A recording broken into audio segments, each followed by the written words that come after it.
아멘. 이제 걸어보십시오. 우리 인사 나누겠습니다. 지난 한 주간 어떻게 보내셨습니까?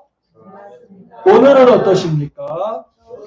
서로 인사 나누겠습니다. 돌아오는 한 주간 어떠실 것 같습니까? 아멘. 여러분 고백했던 것처럼 이번 주 한 주간은 주 안에서 복된 일들, 좋은 일들만 인생에 있어지시기를 주님의 이름으로 축복합니다. 여러분의 인생에 좋은 일 있으시라고 오늘도 좋은 선물을 제가 준비해 왔습니다. 아주 이거 먹으면 건강해질 수 있다 그래요.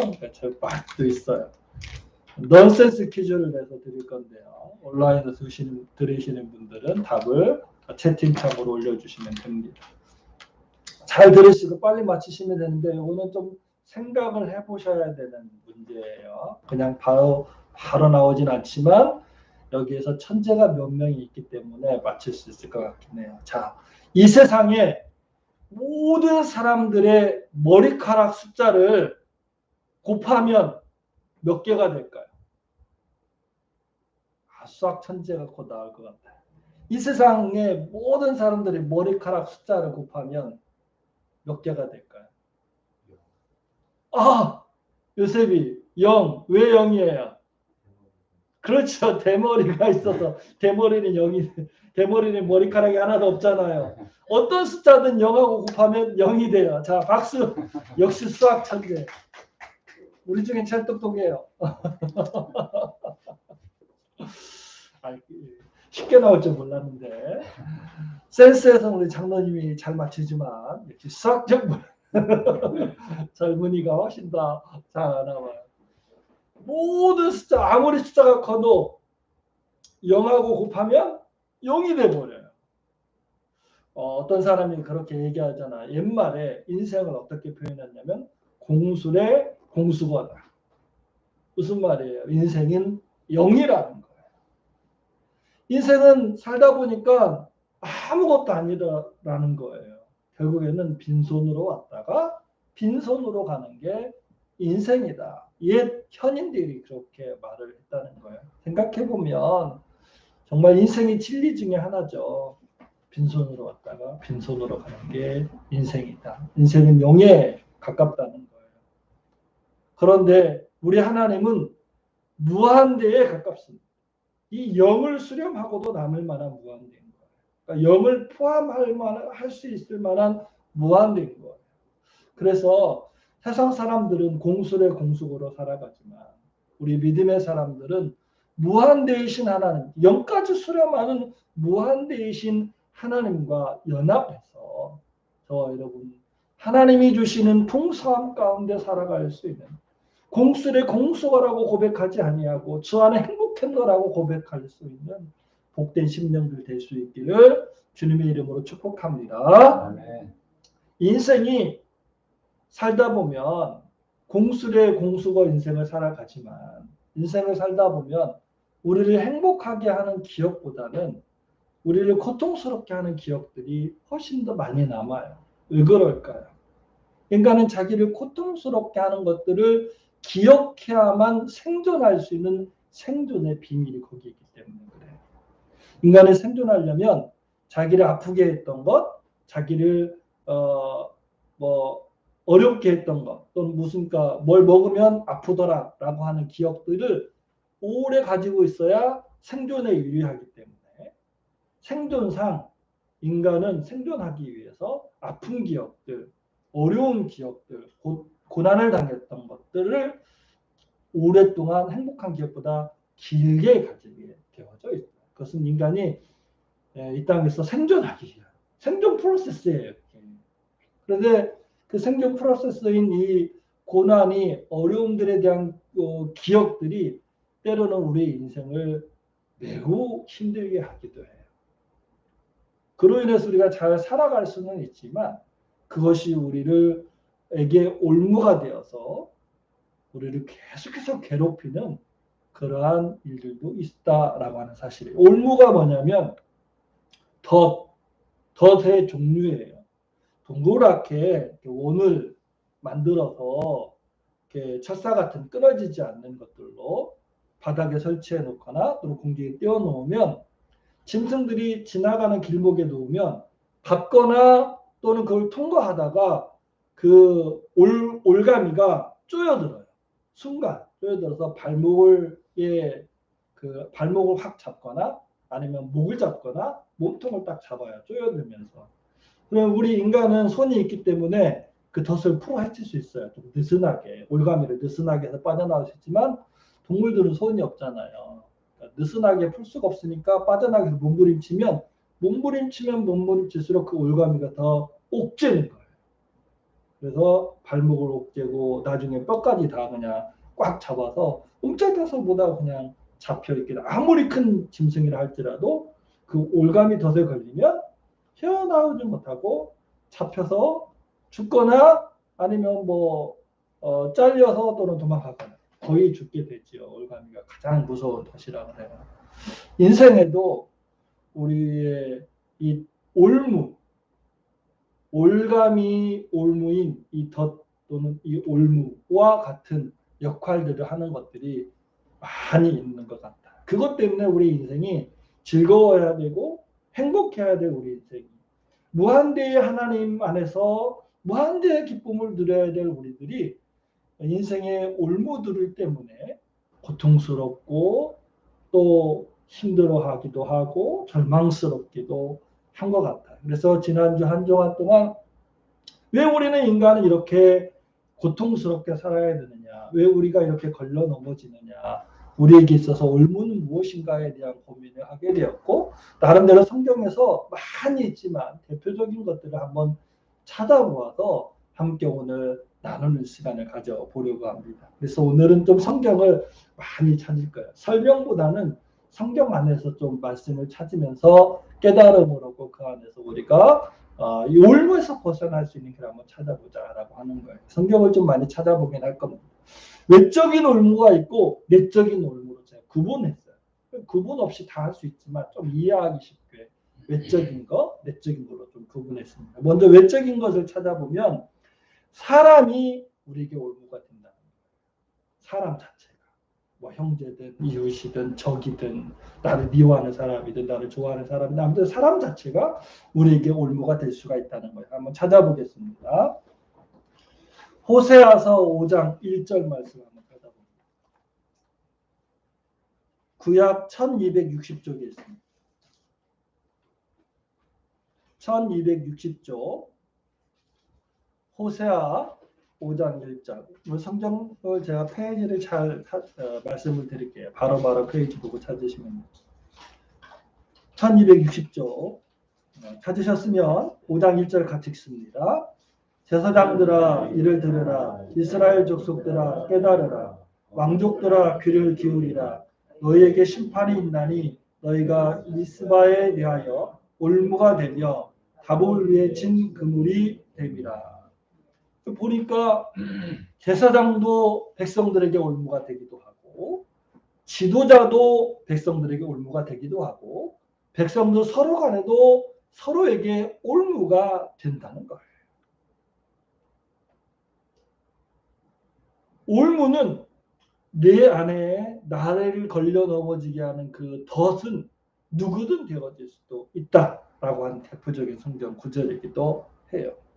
또한 이 올무는 사람이 우리가 올무가 되어지는데 대표적으로 또 시기하는 자들이 우리에게 올무가 되어줄 수도 있어요.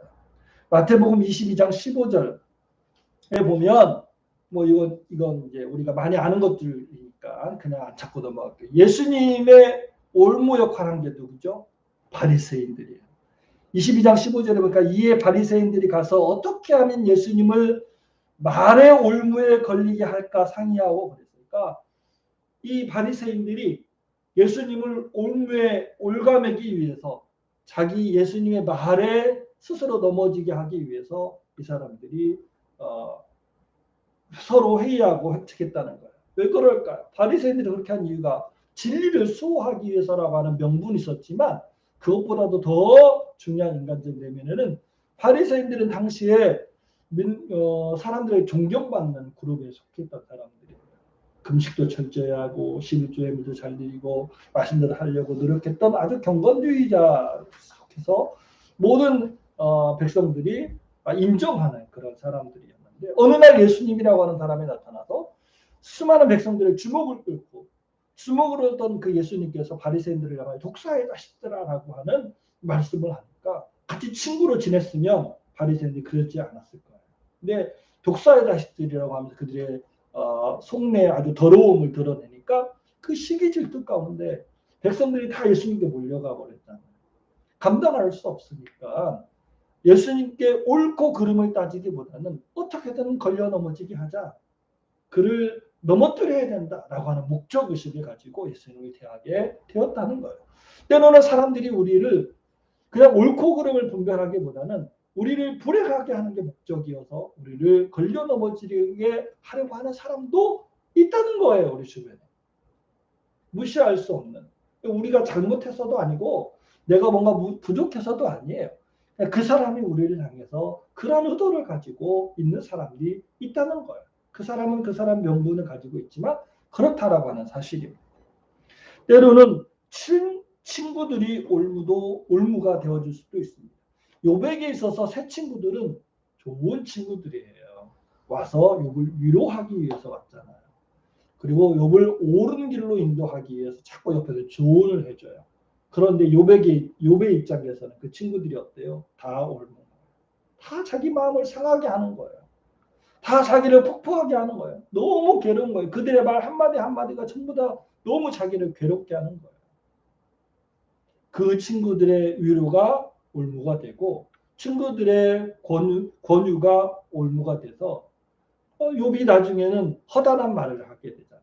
야, 네가 나중에는 그가 자기 의를 그들 친구들 때문에 자기의 옳음을 너무나 증명하려고 하다 보니까 하나님보다 옳은 것처럼 자기를 말해 나중에 책망을 받게 되어지는 거잖아요. 그러니까 그 친구들이 올무가 되기도 했다는 거. 이렇게 사람들이 외적으로 보면 그 친구든 또는 내가 같은 동료인데 왜 그런지 모르지만 나를 향하여 올무를 걸려 넘어지게 하고 하는 의도를 가지고 접근하는 사람도 있을 수 있는 것이고 때로는 객관적으로는 나하고 상관이 없지만 종교 지도자나 또는 정치 지도자나 또는 주변에 있는 사람들이 나에게 직접적인 해를 끼치지 않았음에도 불구하고 내게 올무가 되어서 그들 때문에 내 마음이 상하고 또 내 인생이 힘들어지고 할 수도 있다는 거예요. 그러니까 외적으로 사람들이 우리의 올무가 되어서 우리를 충분히 힘들게 할 수 있다라고 하는 사실입니다. 그래서 성경은 사람을 의지함도 올무가 되고 사람을 두려워함도 올무가 될 수 있다라고 말합니다. 우리 한번 찾아보겠습니다. 이사야서 36장 6절 말씀을 한번 찾아보겠습니다.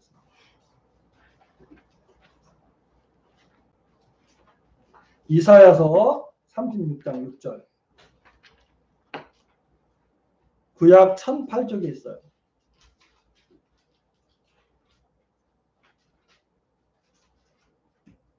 같이 읽겠습니다. 보라 내가 애굽을 믿는도다. 그것은 상하는 갈대의 지팡이와 같은 것이라. 사람이 그것을 의지하면 손에 찔리리니 애굽 왕 바로는 그를 믿는 모든 자에게 이와 같으니라. 이스라엘이 애굽을 신뢰했는데 애굽을 의지해서 외적을 대적하려고 했는데 애굽을 의지하는 것도 상한 갈대를 의지한 것 같아서 인간을 의지함은 그것이 올무가 되어질 수 있다는 거예요. 사람을 두려워함도 올무지만 또 사람을 의지하는 것도 옳은 거예요. 잠언 29장 5절, 25절 말씀 한번 찾아보겠습니다. 잠언 29장 5절.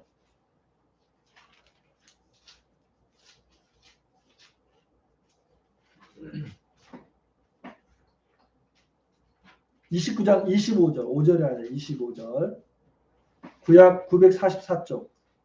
같이 읽어봅니다. 사람을 두려워하면 올무에 걸리게 되거니와 여호와를 의지하는 자는 안전하리라. 사람을 의지하는 것도 올무가 되는 거고 사람을 두려워하는 것도 올무가 된다는 거예요. 사람이 우리에게 올무가 될 수가 있다라고 하는 사실을 우리가 늘 생각을 하고 있어야 한다라고 하는 사실입니다.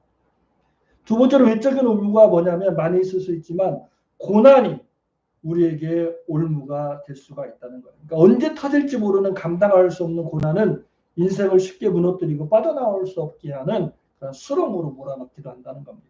한번 찾아보겠습니다. 전도서 9장 12절. 전도서는 잠언 뒤에 있죠. 9장 12절. 구약 957쪽. 구약 957쪽. 찾으셨으면 함께 읽겠습니다. 분명히 사람은 자기의 알지 못하나니 물고기들이 재난의 그물에 걸리고 새들이 올무에 걸린 같이 인생들도 재앙의 날이 그들에게 호련히 임하면 거기에 걸리느니라. 언제 걸릴지 모르는 고난 때문에 인생이 거기에 걸려서 넘어진다는 거예요. 고난이 사람이 올무이고 또 하나는 외적으로 오는 고난이, 그러니까 언제 우리가 대비할 수 있으면 사실은 무섭지 않잖아요.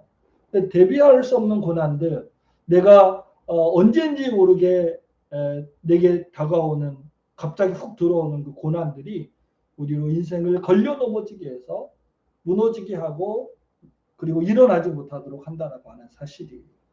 그러니까 사람도 우리가 대비를 해야 되겠지만 사람을 뭐 사랑하지 말라 이런 의미는 아니고요. 사람에 대해 관계를 갖지 말라 이런 의미도 아니고요.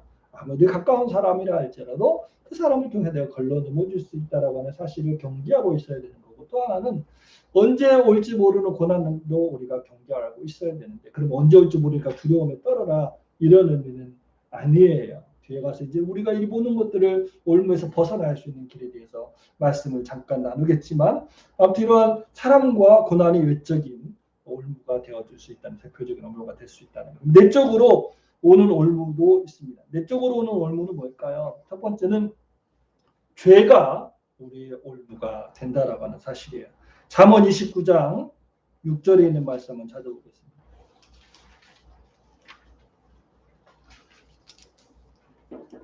잠언 29장 6절 944쪽.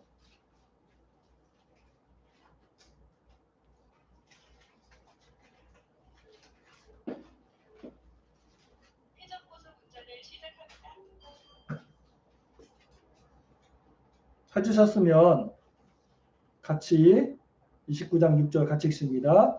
악인이 범죄하는 것은 스스로 올무가 되게 하는 것이나 의인은 노래하고 기뻐하느니라. 그러니까 범죄하는 것 자체가 스스로에게 올무를 놓는 격이라는 거예요. 죄를 범하는 것 자체가 스스로의 삶을 무너뜨리는 올무가 된다라고 하는 사실입니다. 히브리서 12장 1절에 있는 말씀 찾아보고 대표적인 말씀이긴 하죠.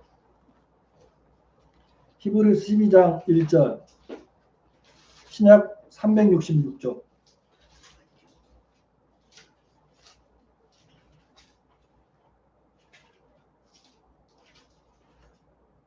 같이 읽어보겠습니다.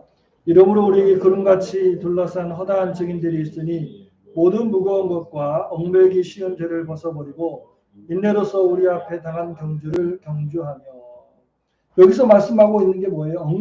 얽매이기 쉬운 죄라고 말하고 있는 거예요. 죄가 우리를 꽉 얽매여서 올무에 걸린 들 짐승처럼 제자리를 맴돌게 한다는 거예요. 인생이 아무리 발버둥 쳐도 늘 제자리인 것 같다.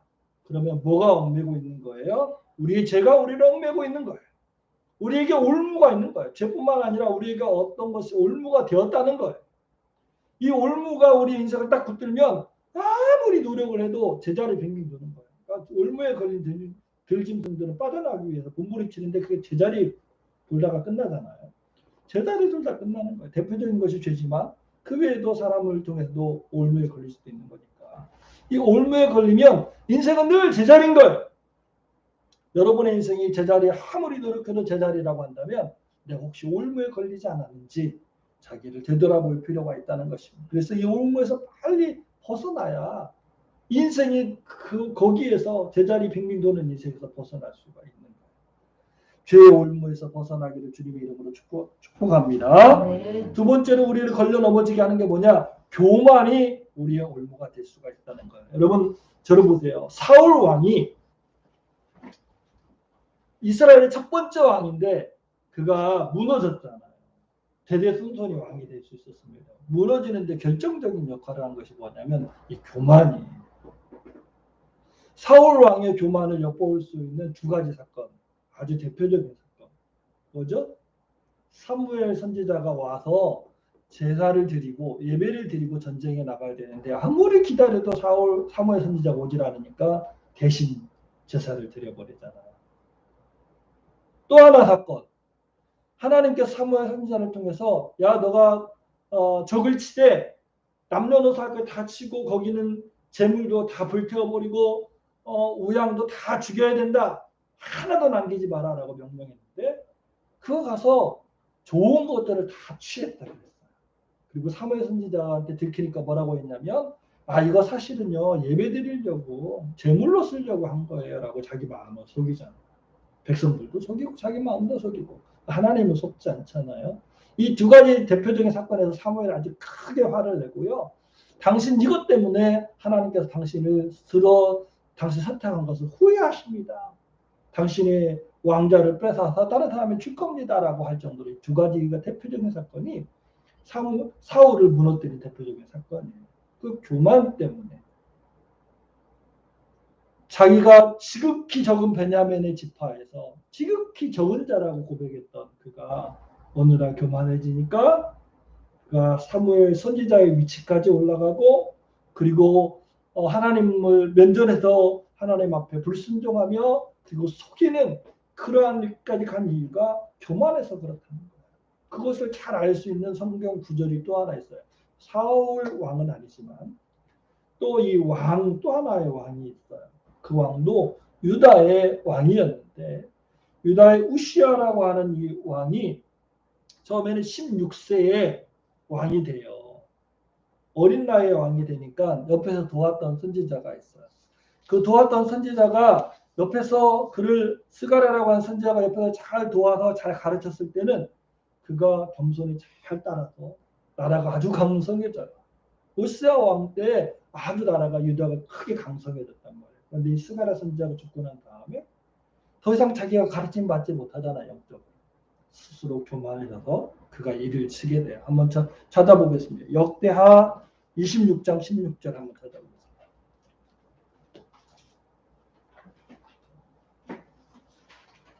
구약 691쪽에 있습니다.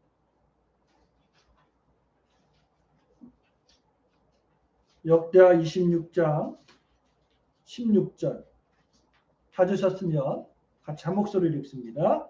그가 강성하여짐에 그의 마음이 교만하여 악을 행하여 그의 하나님 여호와께 범죄하되 곧 여호와의 성전에 들어가서 향단에 분향하려 한지라. 사울 왕하고 똑같은 거예요. 사울 왕은 사무엘이 자리에 자기가 치고 들어갔지만 호시아 왕은 자기가 다시 또 제사장의 역할을 그러니까 분양하는 거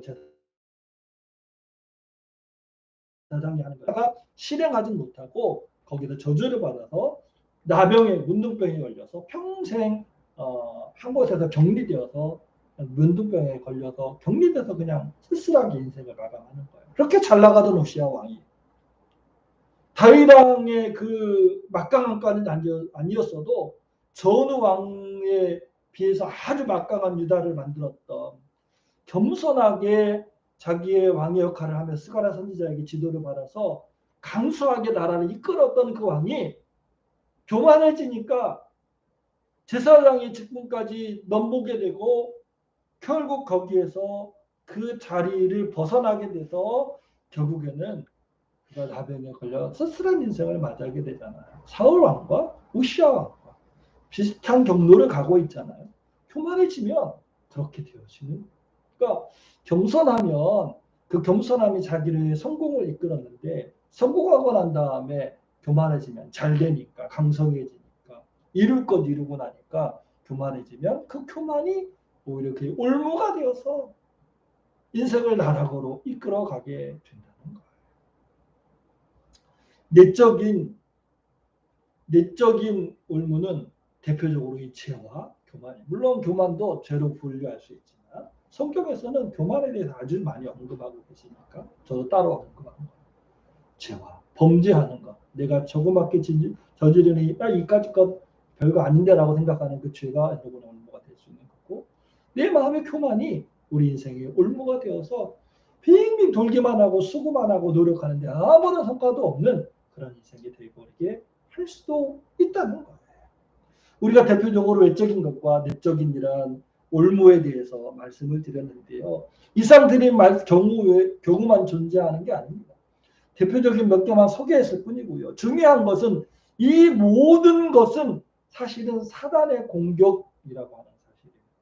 사단이 우리를 걸려 넘어지게 하기 위해서 사람을 이용하는 거고, 사단이 우리를 걸려 넘어지게 하기 위해서 고난을 이용하는 거고, 사단이 우리를 걸려 넘어지게 하기 위해서 우리를 범죄하게 하는 거고, 사단이 우리를 걸려 넘어지게 하기 위해서 교만하게 하는 거예요.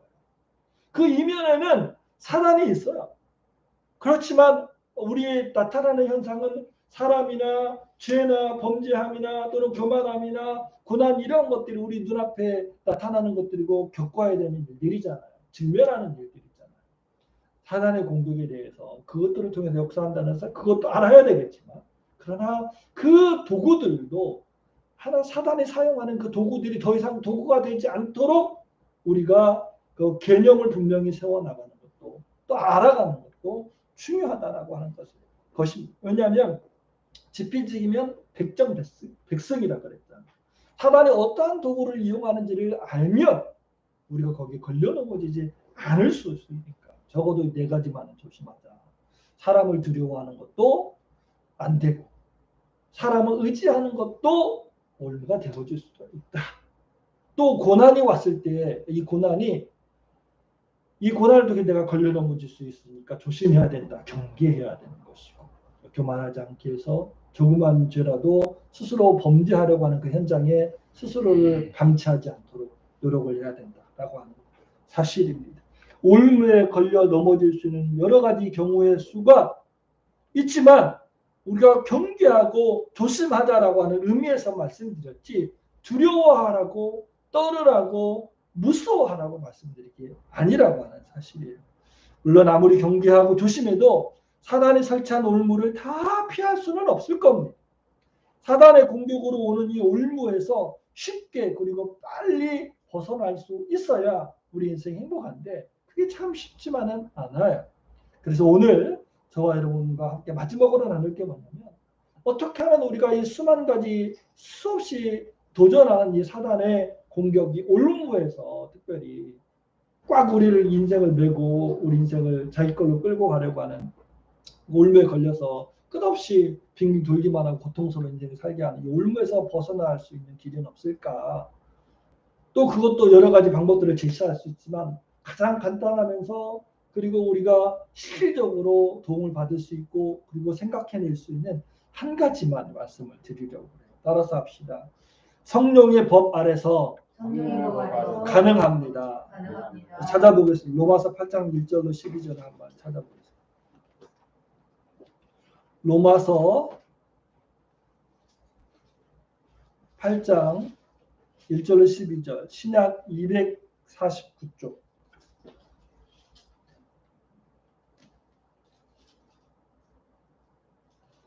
신약 249쪽 로마서 8장 1절로 12절 같이 읽습니다.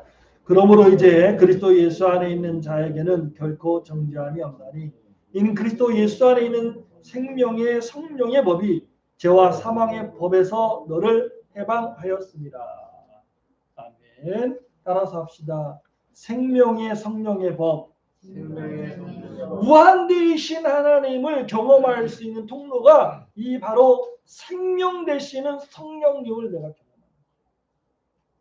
영의 수렴할 수밖에 없는 인생이 우리의 인생이라고 옛 현인들이 말하고 있을 정도로 인생은 참으로 비참하잖아요. 영의 수렴할 수밖에 없는. 그것마저도 다 포함해서 무한대로 넉넉하게 채울 수 있는 그 하나님을 경험할 수 있는 것이 뭐냐면 생명의 법이신 생명이신 그 성령님을 경험하는 거예요. 생명 되시는 성령의 법 아래서 우리가 사는 거예요.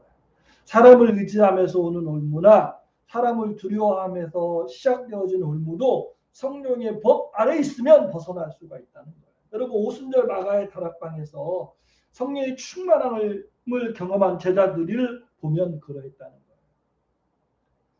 그들이 더 이상 두려움 가운데 숨어있지 않았어요. 거리 뛰쳐나가서 예수님의 부활을 선포하고 복음을 증거했어요. 지금으로 말하면 국회에서 베드로와 요한을 잡아가서 협박한 거예요. 너희 한 번만 더 예수 부활했다고 증거하면 너희 죽일 거야! 라고 협박한 거예요. 국회 앞에서. 그런데 베드로와 요한이 대답하는 게 이거예요. 사도행전 4장 19절 찾아보겠습니다. 사도행전 4장 19절.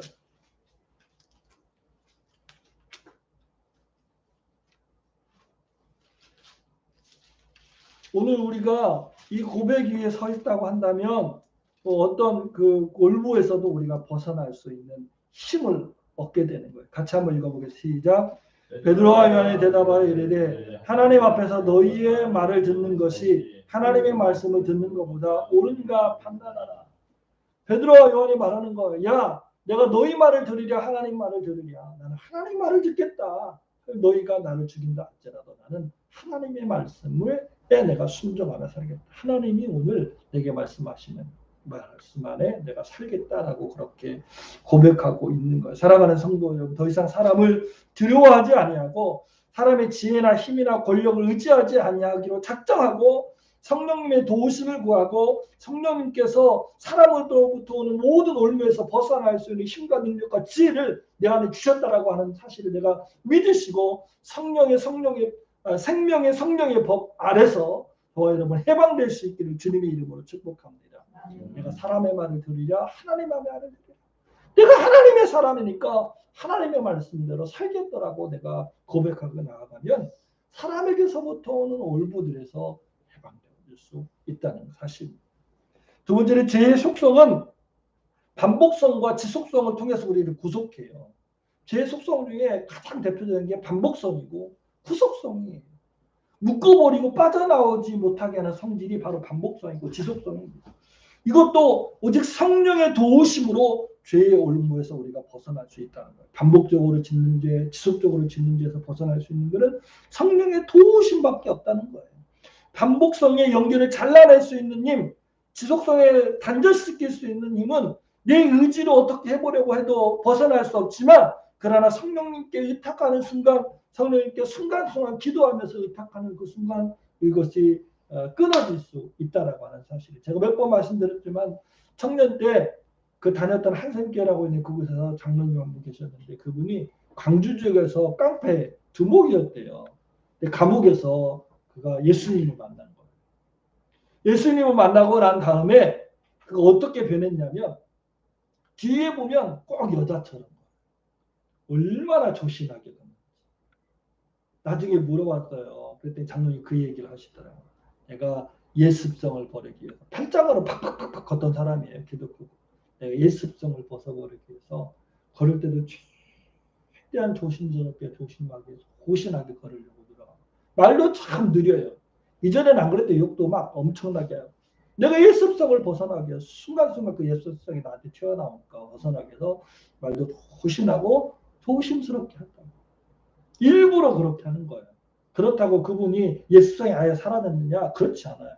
그분과 함께 사는 그분에게 들어보니까 예수성이 여전히 남아서 집에서는 막 확 살려고 화를 낼 때 너무 무섭대요. 예수성이 완전히 사라지진 않았지만 그러나 어떻게든 예수성에서 벗어나기 위해서 순간순간 자기를 제어하면서 가는데 누구의 힘으로 하겠어요? 성령님의 힘으로 그 지속성을 끊어나가는 거예요. 연속성을 끊어나가는 거예요. 반복성을 끊어나가는 거예요. 그러다 보면 점점점 그 연속성과 반복성에서 점점점 멀어져서 하나님의 사람으로 가까워지는 거예요. 그게 중요한 것이죠. 어느 날 갑자기 끊어지면 얼마나 좋겠어요. 그러나 그렇지 못하다는 거예요. 사단은 계속해서 죄로 우리를 물고 늘어지고 올무를 묶어서 우리로 반복하게 죄를 짓게 하고 연속적으로 짓게 해서 우리를 놓지 않으려고 하는 거고 성령의 법 안에서 그것들 순간순간 잘라내면 오늘 내가 잘라내고 순간 또 잘라내면 어제 실패해서도 오늘 잘라내면 또 오늘 실패해서 내일 잘라내면 방금 실패해서도 내가 지금 잘라내면 이렇게 잘라내다 보면 저와 여러분 죄에서 멀어지고 죄 습성에서 벗어날 수 있고 죄의 올무에서 벗어날 수 있음을 믿으시길 축원합니다. 그래서 성령님의 도우심이 필요한 거예요. 습관적으로 짓는 죄에서 벗어나기 위해서 순간순간 성령님 의지에서 기도하면서 나에게 힘을 주시옵소서. 한 번, 두 번, 세 번 이렇게 이겨나가다 보면 강력한 덫에서 벗어날 수 있게 됨을 믿으시길 축원합니다. 성품은 쉽게 바뀌지 않습니다. 아마 가장 변하기 어려운 성품이 가장 변하기 어려운 것이 아마 우리 인간이 가지고 있는 자기 성품일 거예요. 이 성품 중 하나가 교만함도 그 성품 중 하나거든요. 이 성품들마저도 성령의 용광로 안에서 녹아질 수 있음을 믿으시길 축원합니다. 새로운 모습으로 변화될 수 있는 길은 성령님 안에서 가능한 거예요. 하나님이 우리에게 성령님을 주셔서 내주하게 하신 이유가 결국 우리 안에 내 안에 일어나는 내적인 성품마저도 성령의 은혜로 성령의 말씀으로 또는 성령의 도우심으로 다스리도록 하시기 위해서 성령이 내주하게 하신 거 아니겠어요? 살아가는 성도 여러분, 감당할 수 없는 우리의 성품마저도 성령 안에 있으면 가능합니다. 해결될 수 있습니다. 그것마저도 성령을 의지해서 우리가 변화시켜 나갈 수 있는 저와 여러분 될 수 있기를 주님의 이름으로 축복합니다. 여러분, 감당할 수 없는 고난이 우리의 인생의 올무가 되어질 수도 있습니다. 사람의 의지가 꺾이고 내 의지가 꺾일 수도 있습니다. 내 의지가 꺾이고 내가 절망할 수도 있습니다. 그럴 때라도 성령님이 나를 도우시면 다시 일어날 수 있는 거예요. 좌절의 순간에도 절망하지 않을 수 있는 거예요. 잠언 24장 16절에 보니까 이렇게 말씀합니다. 대저의인은 7번 넘어질지라도 다시 일어나느니와 악인은 재앙으로 말미암아 엎드러지는. 여기서 의인은 하나님을 의지하는 사람인 거예요. 악인은 하나님을 의지하지 않는 사람들을 대표적으로 말하는 거니까 하나님을 의지하는 사람은 7번 넘어져 8번이라는 즉 7.8기잖아. 오뚜기와 같은 인생이 될 수가 있다는 거예요. 성령님을 의지하면 고난에서 충분히 승리할 수 있습니다. 이겨낼 수 있습니다. 고난이 나의 올무가 되지 않을 수 있다는 거예요. 사랑하는 성도 여러분, 성령의 법 안에서 우리의 올무를 끊어낼 수 있는, 해방될 수 있는 길이 성령의 법 안에 있습니다. 나는 나약하지만 우리 성령님은 강하십니다. 그분은 생명의 성령 대신 생명 되신 그 성령님은 무한대이신 하나님이신 거예요. 비록 우리는 연약해서 그 위험에 가까운 인생이 될지라도 무한대신 하나님이 우리를 품으시면 늘 그 안에 풍성함을 누릴 수가 있는 거예요. 우리 인생에 혹시 여러분의 인생에 올무들이 있습니까? 그래서 우리 인생을 빙빙 돌리기만 하고 고통스럽게 하고 나아가지 못하게 하는 것들이 있으니까 성령의 법으로 그것들을 다 잘라내고 해방되고 노임받아서 풍성한 삶의 길이 열려질 수 있기를 주님의 이름으로 축복합니다. 기도하겠습니다. 지금도 살아계셔서 역사하시는 주님, 우리 주님이 내 편이심을 내가 믿습니다. 우리 하나님이 오늘 나를 위하시는 줄 내가 믿습니다. 나를 사랑하시고 나를 위하시며 내 편 되시고 나를 선한 길로 인도하시는 그 하나님의 역사를 내가 믿사오니 주님 그 믿음 안에서 오늘 나를 걸려 넘어지게 하는 모든 올무들에서 주님 내가 해방될 수 있도록 도와 주시옵소서. 내가 몸부림치고 발버둥치고 애쓰고 수고해도 빠져나올 수 없는 올무입니다. 하나님이 나와 함께 하시면 가능한 줄 믿사오니 잘라주시고 해방시켜 주시고 새롭게 하여 주옵소서. 예수 이름 받들어 간절히 기도하겠습니다. 이제는 우리를 위해서 십자가에 못 박혀 돌아가신 예수님의 그 크신 은혜와 그의 아들 독생자 예수 그리스도를 우리에게 주시고 그 안에 더 풍성한 삶을 예비하신 하나님의 그 크신 사랑하심과 성령의 감화감동으로 충만하신 인생의 올무에 걸려서 비비 도는 인생, 헤매이는 인생 살아가고 있는 모든 심령들 이제 성령의 법 안에서 벗어나기 위하여 주님만 의지하며 결단하오니 그 모든 심령들을 위해 이제부터 영원토록 함께 없으기를 간절히 축원하옵나이다.